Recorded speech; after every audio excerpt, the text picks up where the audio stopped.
اس بات کا یقین ہونا کہ موت کا وقت مقرر ہے، یہ نصیب والوں کا حصہ ہے. ادروائز اکثریت جو ہے نا وہ اہل ایمان میں سے بھی اتنا غلو کرتے ہیں کہ وہ یہ سمجھتے ہیں کہ اگر ہم کوئی سیکیورٹی کے میئرز لے لیں گے تو یہ چیز ہمیں موت سے بچا لے گی. ایسا نہیں ہو سکتا. سیکیورٹی کے میئرز لینا یہ سنت ہے، نبی صلی اللہ علیہ وآلہ وسلم بھی اس کا اہتمام کرتے تھے. اسباب اختیار کرنا سنت ہے، لیکن اسباب پر یقین کر لینا یہ کفر ہے.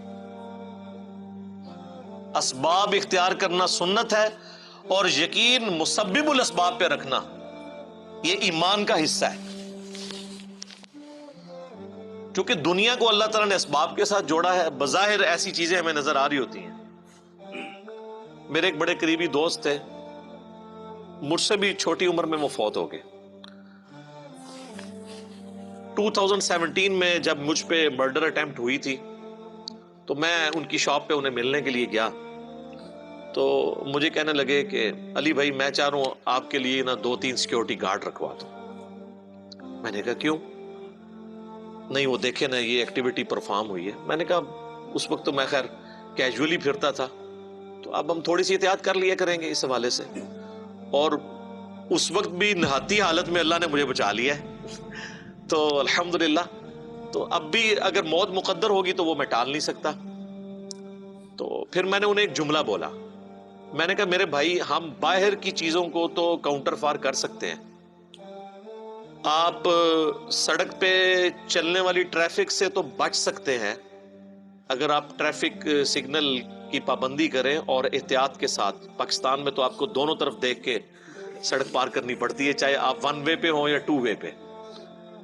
تو اس طرح کی جو موت کے گولے ہیں ان سے تو آپ بظاہر بچ سکتے ہیں، لیکن جو اندر کی ٹریفک ہے جو روزانہ 1,00,000 دفعہ دل دھڑکتا ہے اور 10,000 لیٹر خون روزانہ پمپ کرتا ہے ہماری رگوں میں، اس سے کون بچا سکتا ہے؟ اگر دل فیل ہو جائے، گردے جو 25 دفعہ روزانہ ڈائلیسس کرتے ہیں اور ایک ڈائلیسس کی قیمت 8 سے 10,000 روپے مارکیٹ میں، 2.5-3 لاکھ روپے کا کام بغیر تکلیف کے گردے روزانہ کرتے ہیں. اگر گردے فیل ہو جائیں تو اس کے اوپر کون سا سیکیورٹی گارڈ بٹھایا جا سکتا ہے؟ آپ ذرا ایک ایک چیز کو گننا شروع کریں. تو ان کو یہ میری بات سمجھ آ گئی، لیکن چند ہی ہفتوں کے بعد وہ خود ہارٹ فیل سے دنیا سے چلے گئے. اللہ تعالیٰ ان کی مغفرت کرے. نیک آدمی تھے، ہماری اکیڈمی کے ایک آپ سمجھ لیں شروع کے جو ممبرز تھے ان میں سے ایک تھے. تو لیکن میں آپ کو بتا رہا ہوں کہ اندر کی ٹریفک کو کون روک سکتا ہے؟ تو یہ مسلمان کا یقین ہونا یہ بڑا ضروری ہے. کہتے تو آپ دیکھیں گے کہ جن لوگوں نے زندگی میں خدا کو کبھی سیریس نہیں لیا ہوتا نا، آپ ذرا ان کی بھی زبانیں دیکھیں، اتنی لمبی ہوں گی. او جی جیڑی رات جیڑی قبر ہے وہ باہر نہیں ہے، یہ کہتے ہیں نا. تو اگر یہی بات ہے تو جو قبر سے باہر زندگی گزار رہا ہے بغاوت کے اوپر مبنی، نہ تو حقوق اللہ کا کوئی پاس رکھتا ہے اور نہ کوئی حقوق العباد کا خیال رکھتا ہے، حرام خوریاں تیری گھٹی میں پڑی ہوئی ہیں اور لوگوں کا مال تو ہڑپ کرتا ہے، لوگوں کے پلاٹس ہڑپ کرتا ہے، اور بات یہ کر رہے تھی جیڑی قبر وچ رات ہے وہ باہر نہیں ہے. اگر تیرا یہ یقین ہوتا کہ قبر میں جو رات ہے وہ باہر نہیں ہے اور قبر میں جا کے کسی کو منہ دکھانا ہے تو تیری زندگی اس طرح کی گزر رہی ہوتی. تو یہ ایک روایتی جملے ہیں. جس طرح ہمارے پولیٹیشنز، ہمارے ریاستی اداروں کے جو ترجمان ہیں، ماشاءاللہ آپ گفتگو سنیں تو بسم اللہ الرحمن الرحیم اور انشاءاللہ اور الحمدللہ اللہ تعالیٰ، عام بندہ اس پہ خوش ہو جاتا ہے اللہ دا نا پہ لیندے نے، اوے اللہ دا نا انجی پہ لیندے نے، انہاں دا تقیہ کلام ہے. اگر واقعی اللہ کو مانتے ہوتے اور یہ جواب دے ہوتے تو اس طرح ان کی زندگی گزر رہی ہوتی؟ ایسے نہ ہوتا. یہ صرف ایک روایتی ہماری کلام ہے جو ہم بولتے ہیں.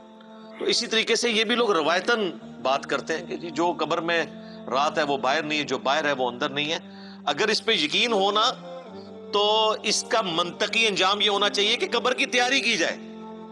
لوگ یہ جملہ بول کے یہ بتانا چاہتے ہیں کہ جی کر لو جو کچھ کرنا جائے، اسی بدماش جائے، اسی نیچے قبر ہی جانا جدوں تک اسی باہر آ. وہ یہ رزلٹ نکال رہے ہوتے ہیں. حالانکہ رزلٹ تو اس سے یہ نکالنا چاہیے کہ میں اپنی قبر کی اور آخرت کی تیاری کروں. اس طرف دماغ بھی نہیں ان کا جاتا. الٹا وہ اپنے مخالفین کو تھریٹ لگانے کے لیے بات کرتے ہیں کہ جتنی میری زندگی لکھی ہوئی ہے وہ تو میں باہر ہوں. اور بھائی جو تو باہر ہے تو اندر کی تیاری کرنا. تو یہ اصل اس میں سے مورل لیسن لینا چاہیے.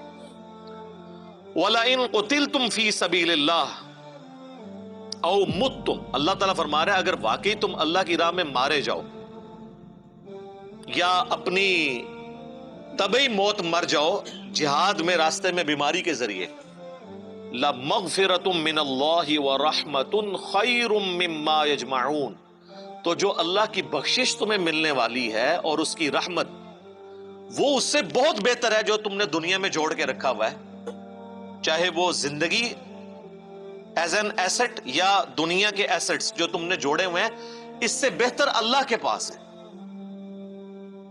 میں کہتا ہوں جی اگر واقعی جس میں رتی برابر ایمان ہے نا، اسے یہ آفر کی جائے نا کہ مرتے ہی تم سیدھا جنت میں جاؤ گے، تو آدھے مسلمان آج ہی مرنے کے لیے تیار ہو جائے کہ یار ادھر تو ذلت کی زندگی کاٹ ہی رہے ہیں، چلو اس سے تو جان چھوٹے گی تو آگے اربوں سال کی ہمیشہ کی زندگی مل جائے گی. اور اگر کوئی ایفرٹ اس کے لیے واقعی پٹ کر رہا ہے نا، پھر اس کے لیے زندگی لائبلٹی ہوگی، آخرت ایسٹ ہوگی. اسی لیے تو اللہ نے قرآن میں جگہ جگہ اس چیز کو ایڈریس کیا ہے کہ یہودیوں اگر تم یہ کہتے ہو نا ہم اللہ کے لاڈلے ہیں، اللہ کے چہیتے ہیں، تو موت کی تمنا کیوں نہیں کرتے؟ موت سے تو تم اس طرح بھاگتے ہو.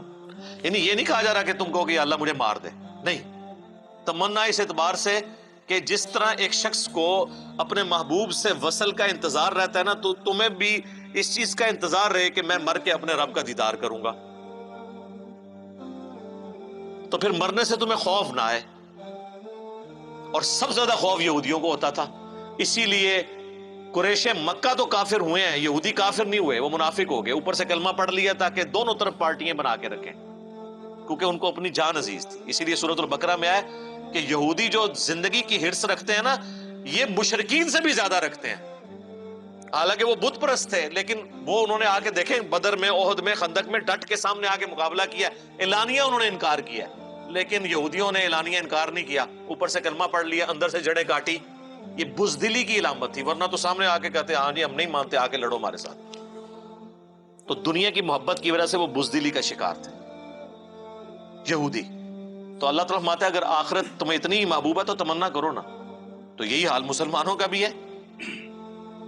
یہ کہنا آسان ہے کہ جی ہر وقت ہم موت کے لیے تیار بیٹھے ہوئے ہیں، لیکن تیاری کوئی نہیں ہے، بس تیار بیٹھے ہوئے ہیں. وہ سر آپ نہ بھی تیار بیٹھیں، جدو چکیا جانا ہے تو چکیا جانا ہے.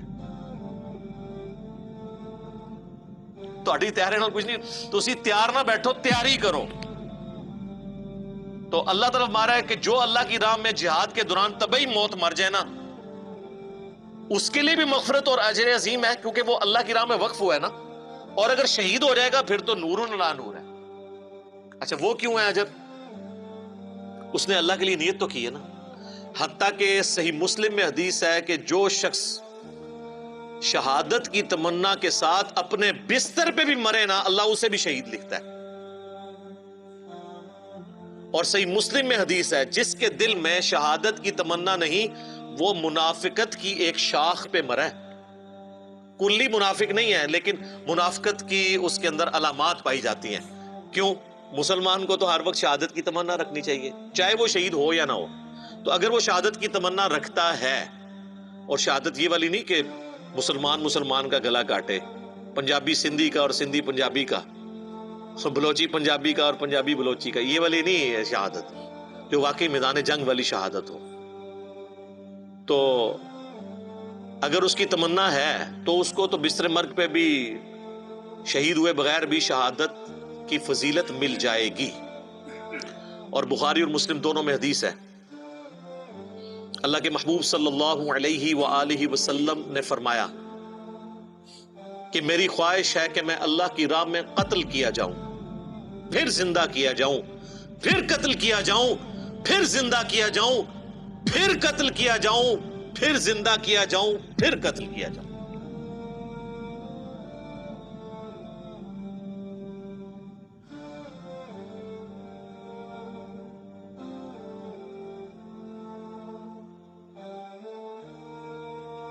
یہ حضور کی خواہش تھی.